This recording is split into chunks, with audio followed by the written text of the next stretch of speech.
অবৈধ কয়লা খনন বন্ধ কৰক অবৈধ কয়লা খনন বন্ধ কৰক বিজেপি চৰকাৰ ধৰ্মঘটৰ মূল বিষয়ে হ'ল সেইটো যে সত্যৰ সন্ধানত অৱস্থান ধৰ্মঘট কাৰ্যসূচী।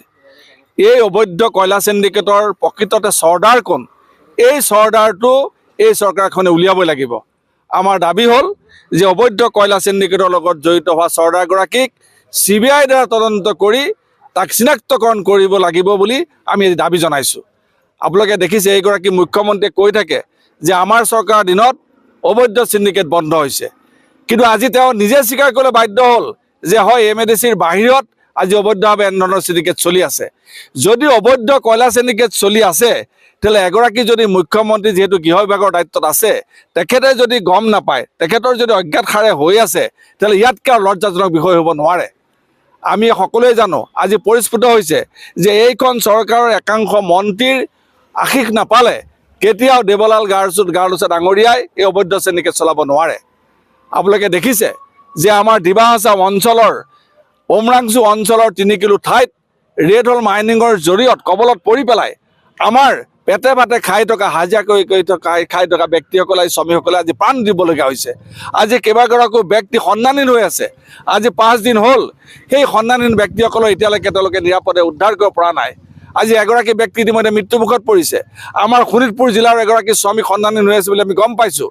গতিকে আজি এই দেৱলাল গাৰ্লছৰ পত্নীৰ ছত্ৰছায়াত চলা এই অবৈধ চিণ্ডিকেটৰ ফলত আজি আমাৰ খাটি খোৱা শ্ৰমিকসকলে প্ৰাণ দিবলগীয়া হৈছে।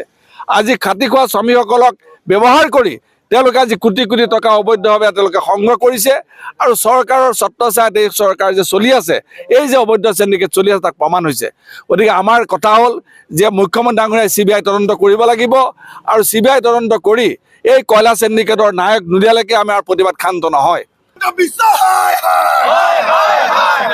অবৈধ কয়লা খনন বন্ধ কৰক অবৈধ কয়লা খনন বন্ধ কৰক বিজেপি চৰকাৰ ধৰ্মঘটৰ মূল বিষয়ে হ'ল সেইটো যে সত্যৰ সন্ধানত অৱস্থান ধৰ্মঘট কাৰ্যসূচী।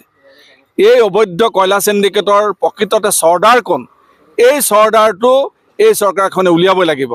আমাৰ দাবী হ'ল যে অবৈধ কয়লা চিণ্ডিকেটৰ লগত জড়িত হোৱা চৰ্দাৰগৰাকীক CBI দ্বাৰা তদন্ত কৰি তাক চিনাক্তকৰণ কৰিব লাগিব বুলি আমি দাবী জনাইছোঁ। আপোনালোকে দেখিছে এইগৰাকী মুখ্যমন্ত্ৰীয়ে কৈ থাকে যে আমাৰ চৰকাৰৰ দিনত অবৈধ চিণ্ডিকেট বন্ধ হৈছে, কিন্তু আজি তেওঁ নিজে স্বীকাৰ কৰিবলৈ বাধ্য হ'ল যে হয় MADCৰ বাহিৰত আজি অবৈধভাৱে এনেধৰণৰ চিণ্ডিকেট চলি আছে। যদি অবৈধ কয়লা চিণ্ডিকেট চলি আছে তেতিয়াহ'লে এগৰাকী যদি মুখ্যমন্ত্ৰী যিহেতু গৃহ বিভাগৰ দায়িত্বত আছে তেখেতে যদি গম নাপায়, তেখেতৰ যদি অজ্ঞাত সাৰে হৈ আছে, তেতিয়াহ'লে ইয়াতকৈ আৰু লজ্জাজনক বিষয় হ'ব নোৱাৰে।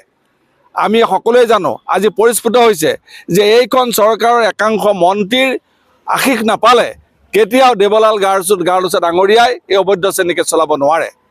আপোনালোকে দেখিছে যে আমাৰ ডিমা হাছাও অঞ্চলৰ উমৰাংচু অঞ্চলৰ 3 কিলো ঠাইত ৰেড হ'ল মাইনিঙৰ জৰিয়ত কবলত পৰি পেলাই আমাৰ পেটে ভাতে খাই থকা হাজিৰা খাই থকা ব্যক্তিসকলে শ্ৰমিকসকলে আজি প্ৰাণ দিবলগীয়া হৈছে।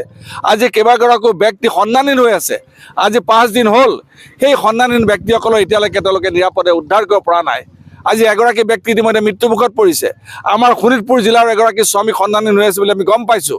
গতিকে আজি এই দেৱলাল গাৰ্লছৰ পত্নীৰ ছত্ৰছায়াত চলা এই অবৈধ চিণ্ডিকেটৰ ফলত আজি আমাৰ খাটি খোৱা শ্ৰমিকসকলে প্ৰাণ দিবলগীয়া হৈছে। আজি খাটি খোৱা শ্ৰমিকসকলক ব্যৱহাৰ কৰি তেওঁলোকে আজি কোটি কোটি টকা অবৈধভাৱে তেওঁলোকে সংগ্ৰহ কৰিছে আৰু চৰকাৰৰ ছত্ৰছায়াত এই চৰকাৰ যে চলি আছে, এই যে অবৈধ চিণ্ডিকেট চলি আছে তাক প্ৰমাণ হৈছে।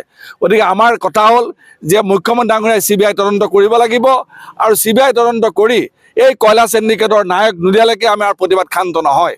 যিকোনো খবৰৰ বাবে যোগাযোগ কৰক 7099017330 লগতে 7099017110 নম্বৰত।